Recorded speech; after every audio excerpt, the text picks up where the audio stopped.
এই যে শবে বরাত আসছে, ভাগ্যে ভালো কিছু লেখা হয় শবে বরাতে, এই বিশ্বাস থেকে হুমড়ি খেয়ে মানুষ মসজিদে আসে, ঠিক না ঠিক? ভাগ্যে ভালো কিছু লেখা হয় কবে? একটা হলো মানুষের সৃষ্টিরও 50,000 বছরে আল্লাহ তাআলা ভাগ্য নির্ধারণ করেছেন। আরেকটা হলো প্রতি বছর যেই রাতে আল্লাহ কোরআন নাজিল করেছেন, আল্লাহ সূরা দুখানে বলেছেন সেই রাতে অর্থাৎ লাইলাতুল কদরে আল্লাহ তাআলা সব গুরুত্বপূর্ণ বিষয় ধার্য করেন। শবে বরাত যেটাকে আমরা বলি মধ্য শাবানের রাত, এই রাতে ভাগ্য নির্ধারণ হয় এই মর্মে বিশুদ্ধ হাদিস বর্ণিত নাই। তারপরে আমরা জেনারেলি বলি ভাগ্যে যেন ভালো কিছু আল্লাহ লেখেন, আপনার নসিবে যেন ভালো কিছু আসে, আপনার রিজিকে যেন আল্লাহ বরকত দান করেন, এর জন্য বেশ কিছু আমল আমরা কোরআন হাদিসের আলোকে বলতে পারি, সাজেশন দিতে পারি।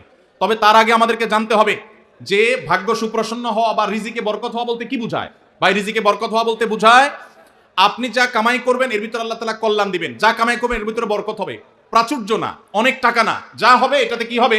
বরকত হবে। আমরা কি বরকত চাই না সম্পদ বেশি চাই? বরকত চাই। বরকত যদি চান এক নম্বর হলো ঈমান এবং তাকওয়া লাগবে। আল্লাহ বলেছেন ওয়ালাউ আন্না আহলাল কুরআন আমানু ওয়াত্তাকাউ লাফাতাহনা আলাইহিম বারাকাতিম মিনাস সামা। যদি কোনো জনপদের লোকেরা ঈমান আনে, আল্লাহর ভয় অন্তরে লালন করে, আল্লাহ বলেছেন আসমান থেকে বরকতের সব দুয়ার খুলে দেওয়া হবে।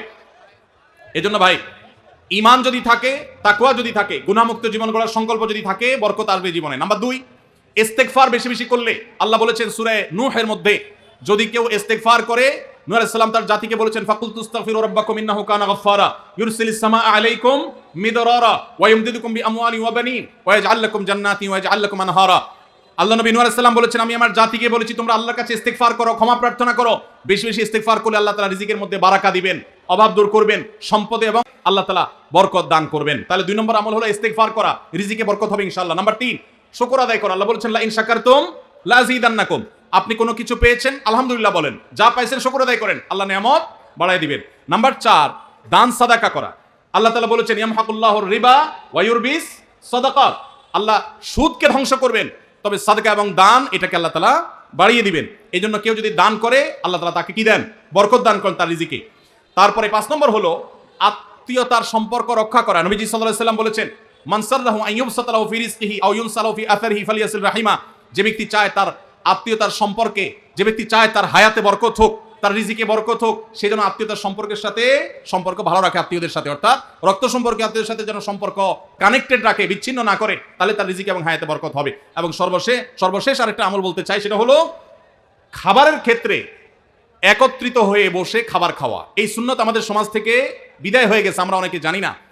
আবু দাউদের একটা হাদিস বর্ণিত হয়েছে, নবীজি সাল্লাল্লাহু আলাইহি সাল্লামের কাছে এক ব্যক্তি বললেন হে আল্লাহর রাসূল, আমরা খাই কিন্তু অনেক খাওয়ার পরেও পরিতৃপ্ত হই না, পেট ভরে না, খাবারের চাহিদা পরিপূর্ণ মিটে না, কারণটা কি? নবীজি সাল্লাল্লাহু আলাইহি সাল্লাম বলেছেন তোমরা সম্ভবত আলাদা আলাদা প্লেটে খাও, আলাদা আলাদা সিঙ্গেল খাও।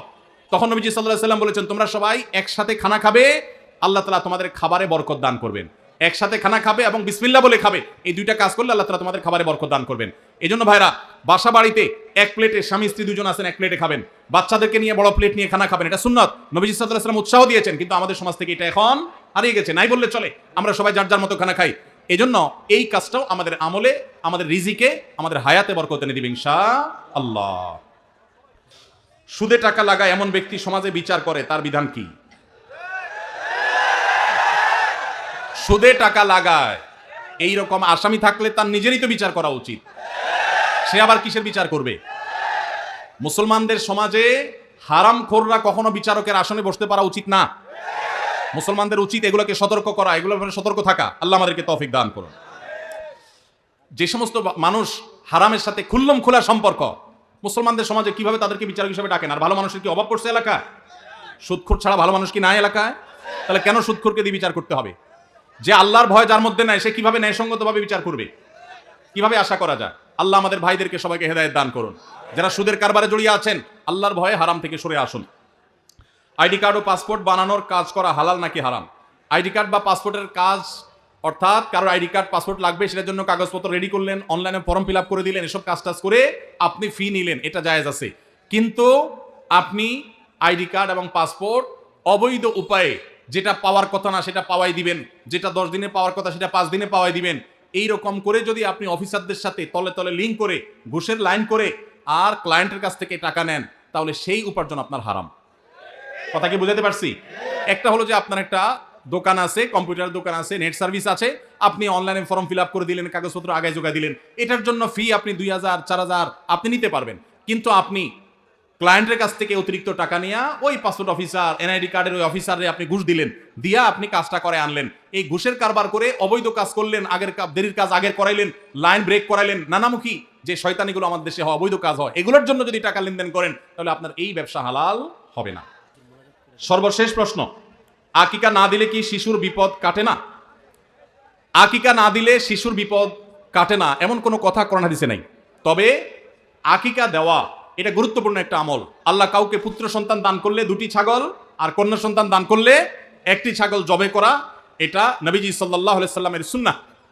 এটা জন্মের 7ম দিনে, না হলে 14তম দিনে, না হলে 21তম দিনে করবেন। সেটাও যদি কোনো কারণে না হয়, পরে যে কোনো সময় করলেও আদায় হয়ে যাবে। এমনকি কারোর শিশুকালে যদি আকিকা দেওয়া না হয়, বড় হওয়ার পরে তার আকিকা দিলেও আদায় হয়ে যাবে।